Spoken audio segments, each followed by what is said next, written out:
আচ্ছা ইমদাদ, এই যে ভারতে ইলিশ দেয়া হলো, এটা কি তাদের সাথে বন্ধুত্বের খাতির দেখানোর জন্য গিফট করা হলো, নাকি রপ্তানি করা হলো? আসলে আমাদের যে সাধারণ রপ্তানির প্রসেসে রপ্তানি করা হলো, মানে মূল কথা হচ্ছে ভারতে ইলিশ দেওয়া সম্পর্কে আপনার মন্তব্য কি? আপত্তি অনাপত্তি, খুশি অখুশি, ব্যাপার কি একটু বলেন তো আপনার মন্তব্য। আসলে খুশি অখুশির বিষয় না এখানে। আমি যতটুকু নিউজ দেখেছি যে এটা রপ্তানি করা হয়েছে, আর রপ্তানি তো বৈধ পথে করা হয়েছে। এখন ভারত পূজাতে অবশ্যই ইলিশ ব্যবহার করবে। আর আমরা এখন জনগণ এতটা ভালো হই নাই যে আপনার এটা যে রপ্তানি না করতো, এটা অবশ্যই কোথাও না কোনো ভাবে পাচার হইতো। পাচার করে হলেও এটা আপনার ভারতে ইলিশ যাইতো। তো রপ্তানি করছে, এটা তো ভালো হয়েছে। দেশ আপনার অন্তত কিছুটা হলেও উপকৃত হয়েছে। এখন আপনি বললেন যে আমরাও কিছু সুবিধা পাচ্ছি, সেগুলো একটু বলেন।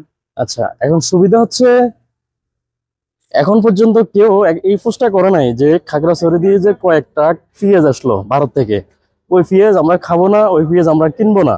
এমনিতে আপনার ফেসবুকে পোস্ট বলিয়া ওরা আর কি। শোনেন, এখানে বিষয়টা হচ্ছে যে আমরা আমাদের মনের মধ্যে কিছু ব্যাপারে ক্ষোভ আছে, দুঃখ আছে, অভিমান আছে।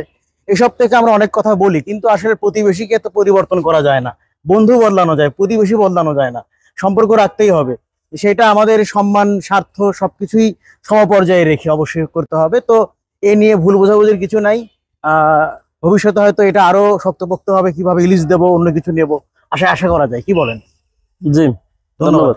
অ্যাড দেখেন, অ্যাড দেখে যান।